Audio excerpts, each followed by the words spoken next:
Welcome to Chitra Mukhlis kitchen. எல்லாரும் கேட்டுட்டு இருந்தீங்க, நீங்க எவ்வளவு காலையில சீக்கிரமா சமைக்கிறதுக்கு என்னெல்லாம் ப்ரீ ப்ரிப்பரேஷன் இருக்கு அப்படின்னு கேட்டிருந்தீங்க. நான் வந்து முன்னாடி நிலைய கூடிய விட்டு எந்த காயெல்லாம் கட் பண்ணி வச்சுக்கணுமோ அந்த காயெல்லாம் நான் கட் பண்ணி வச்சுருவேன். அப்பதான் வந்து ஈஸியா இருக்கும். ஊற போறதுக்கு ஏதாவது எடுத்துக்கணும். இப்ப பருப்பெல்லாம் ஊற போடுவோம் இல்லையா நம்ம, ஸோ அதெல்லாம் எடுத்து வச்சுருவேன் காலையிலேயே. அப்ப என்ன பண்ணுவேன்னா, நல்லா அலம்பிட்டு நான் வாக்கிங் போறதுக்குள்ள அதை ஊற போட்டுட்டு வாக்கிங் போயிட்டு வந்தா அது சரியா கரெக்டா இருக்கும், ஊறி ரெடியா இருக்கும். ஸோ அந்த மாதிரி பண்ணுவேன். இன்னைக்கு வந்து நாளைக்கு ரொம்ப ரொம்ப சிம்பிள் சமையலுங்க. அதாவது தக்காளி ரசம், அப்புறம் வந்து பூசணிக்காய் வந்து கூட்டு, கீரை வந்து மசியல், அவ்வளவுதான். கீரை வந்து நான் ஆஞ்சிட்டு பாருங்க, கீரை முளைக்கீரை வாங்கி வச்சிருக்கேன். இதை ஆஞ்சிட்டு காலையில நல்லா வாஷ் பண்ணிட்டு காலையில பண்ற சமயத்துல கட் பண்ணிப்பேன். ஸோ அவ்வளவுதான் நாளைக்கு சமையல் இது. அப்புறம் சப்பாத்திக்கு ஒரு சைட் டிஷ் பேபி பொட்டேட்டோ வாங்கி வச்சிருக்கேன். இதுல வந்து ஒரு சைட் டிஷ், இந்த சைட் டிஷ் வந்து நீங்க சப்பாத்திக்கும் தொட்டுக்கலாம், நீங்க சாதத்துலயும் பிசைஞ்சு சாப்பிடலாம். ஸோ காமனான ஒரு சைட் டிஷ், நல்லா செம்ம டேஸ்டா இருக்கும். ஸோ பேபி பொட்டேட்டோட ஒரு சைட் டிஷ், அவ்வளவுதான். இப்ப நைட் ரொட்டீன்ல வந்து நாங்க டெய்லி ஒரு டம்ளர் பால் குடிப்போம். ஸோ அதனால இப்ப வந்து பால் காஞ்சிட்டு இருக்கு இது. அப்புறம் இன்னொரு முக்கியமான விஷயம், இன்னைக்கு நிறைய பேர் கேட்டிருந்தீங்க, இன்னைக்கு காலையில ஏங்கா வீடியோ போடல அப்படின்னு சொல்லிட்டு. ஆக்சுவலா இன்னைக்கு நாங்க ஒரு சதாபிஷேகத்துக்கு போயிருந்தோம். அதனால காலையில வந்து ஒரு 7:30க்குலாம் நான் எல்லா வேலையும் முடிச்சுட்டு அதுக்கப்புறம் கிளம்புற மாதிரி இருந்தது. அப்ப நான் வீடியோ எடுத்து அதை எடிட் பண்ணி போடுறதுக்குலாம் டைம் இருக்காது. அதனாலதான் இன்னைக்கு அதெல்லாம் போடாம நான் வந்து டக்குன்னு கிளம்பி போயிட்டேன். ஸோ சாரி, ரொம்ப சாரி, ரொம்ப எதிர்பார்த்து நிறைய பேர் சொல்லியிருந்தீங்க, சாரி. நான் நாளைக்கு காலையில வீடியோ போடுறேன். நாளைக்கு காலையில கண்டிப்பா பாருங்க. நான் வந்து பேபி பொட்டேட்டோட சைட் டிஷ் ஒன்று பண்றேன். அதான் மெயின் டிஷ். இதெல்லாம் நீங்க ஏற்கனவே பார்த்துருப்பீங்க. பூசணிக்காய் கூட்டு நான் நார்மலா பண்றது தான், கீரை மசியலும் பண்றது தான். சைட்ல எல்லாத்தையும் சொல்லிட்டு பண்றேன் நான் உங்களுக்கு. அவ்வளவுதான். வேற என்ன விஷயம் இருக்குன்னு சொல்லுங்க. இப்ப கட் பண்ணிடுவோம். இப்போ பூசணிக்காய் நான் கட் பண்ணிட்டேன். கீரையும் வந்து ஆஞ்சிடலாம். ஆஞ்சு ரெடியா எடுத்து வச்சுருவோம். அதுக்கு முன்னாடி நான் பருப்பை எடுத்து வச்சிடுறேன். கீரை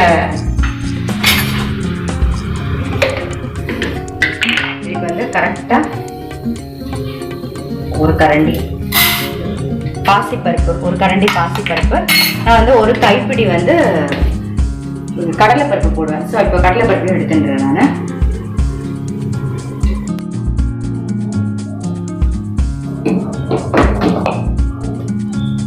என்னோட மளிகை சாமான் இவ்வளோதான். அந்த கடலைப்பருப்பு எடுத்துக்கிறேன் கொஞ்சோண்டு. அதை வந்து ஒரு கைப்பிடி போட்டுருங்க. இவ்வளவுதான், ஒரு கைப்பிடி தான் எடுத்துட்டு போறேன். அதையும் அதோடய சேர்த்து போட்டேன். ஸோ காலையில அலம்பிட்டு நான் வந்து எடுத்து வச்சிருவேன். அவ்வளவுதான் வேலை. அதே மாதிரி தயிர் கூட நான் வந்து துவச்சி வச்சுட்டு போயிட்டேன். சாயந்தரம் நான் கிளாஸ்க்கு காஃபி போடுற டைம்ல வந்து பாலை காய்ச்சி தயிரையும் துவச்சாச்சு. இப்போ தயிரும் ரெடியாக எடுத்து நம்ம வந்து உள்ள வச்சிடலாம். இந்த மாதிரி பண்ணா வந்து புளிக்கவே புளிக்காது. நல்லா என்ன சொல்றது, புளிப்பாயிடும் இல்லையா? நம்ம ரொம்ப நேரம் ஆனால் அது வந்து புளிக்காம இருக்கும் இந்த தயிர். அந்த மாதிரி துவச்சு பாருங்க. இப்போ வந்து முடிஞ்சிச்சுன்னா முக்கியமான விஷயம் டப்பா என்ன டப்பான்னு கேட்டிருந்தீங்க. இது வந்து குப்பை போடுற டப்பா. நான் வந்து குப்பை ஜாப் வச்சிருக்கிறது. இது வந்து குப்பை போட்டு எடுத்து வச்சுட்டேன்னா காலையில வாக்கிங் போகும்போது எல்லாத்தையும் வந்து போட்டுருவோம். நாங்களே கொண்டு போய் போட்டுட்டு வருவோம். இது உங்களுக்கு தெரியும், நம்ம வந்து விம் லிக்விட் யூஸ் பண்றதுக்கு அதை டைல்யூட் பண்ணி வச்சிருக்கோம். ஷாம்பு பாட்டில் தான் அது.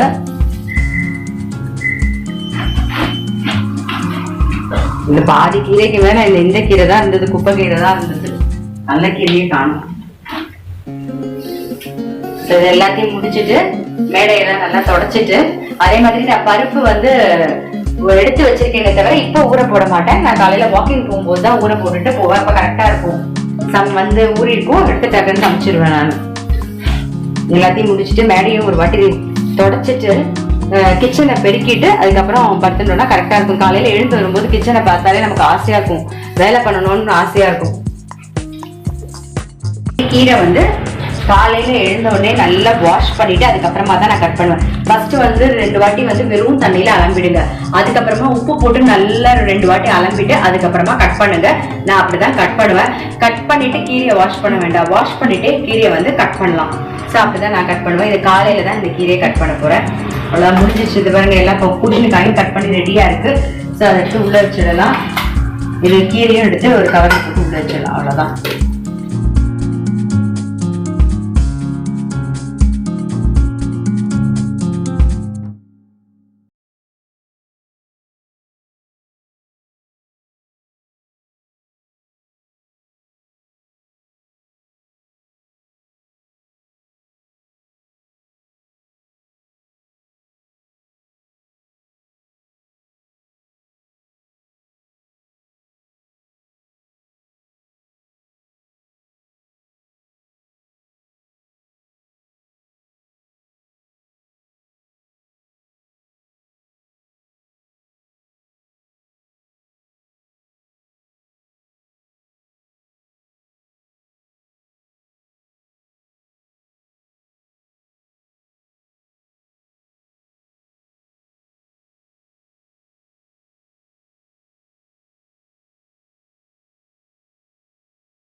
முக்கியமா இந்த சிங்க் எங்க வாங்கினீங்கன்னு கேட்டீங்க. இப்ப எனக்கு தேக்கும் போது ஞாபகம் வந்து சொல்லிடுறேன் நான்.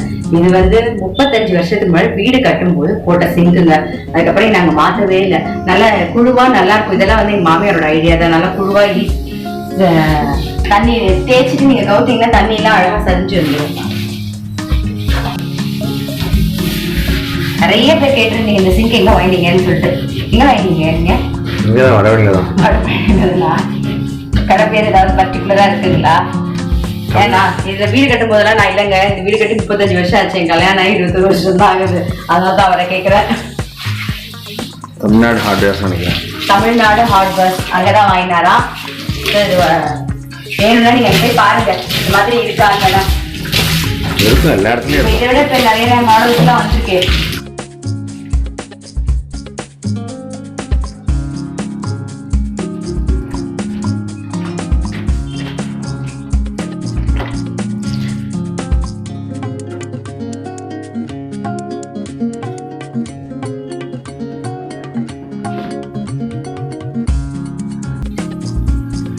பாருங்க, பாத்திரம் எல்லாம் தொடச்சு முடிச்சாச்சு. இது வந்து கிச்சனை வந்து பெருக்கிட்டு இதோட காலையில தான் நான் உள்ள வருவேன். ஸோ நான் உங்களை வந்து அடுத்த வீடியோல சந்திக்கிறேன்.